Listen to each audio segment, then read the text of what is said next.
It makes no sense to you as an architect, as a builder, until you find out that the man who hired you is actually criminally insane and he murdered dozens of people.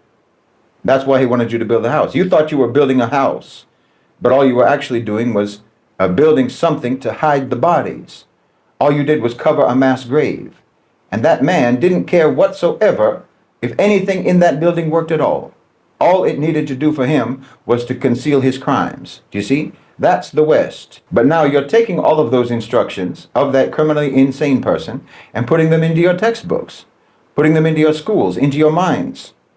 Even though all of those instructions were only given for one purpose, to conceal his victims.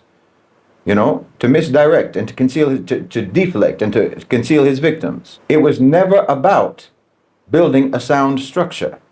It was always just a cover-up. Once you realize that, then you realize that everything that you got from him is useless. I mean, it's useless to you. It's useful for them for the reasons that I mentioned, but it's useless for you because it's all lies. It's all based on lies. Your sociology, your economics, your political philosophy, your political science, your theories of this and that and the other. No, it turns out it was all just a cover-up. GDP is not a measure of a healthy economy. That's like measuring someone's bicep to try to measure how strong they are. But see, that's exactly why they do it. That's exactly why they do what they do. Cover up and misdirection.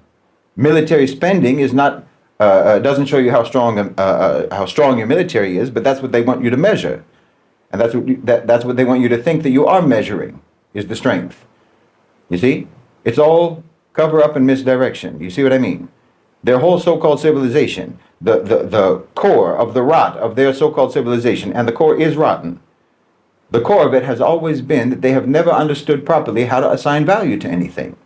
They give value to what is worthless, and they treat as worthless what is valuable. And they do that in every sphere. Okay, so we're talking about a whole system of thought, a whole system of government based on that system of thought, economics based on that system of thought, and so on. All built on lies, misdirection, confusion, and misassignment of value. Well, it's a worthless system. It's a useless system. It's a rotten system. And you and I are going to have to come up with our own system, our own thought, our own fields of study, our own disciplines, our own way of understanding the world, our own paradigms, our own interpretation of reality based on our own sources of knowledge. And I mean, you have to dismantle everything that they gave you for understanding the world. You need to remove that lens that they gave you to look through, because it just distorts everything. Have you ever put on someone's glasses, right?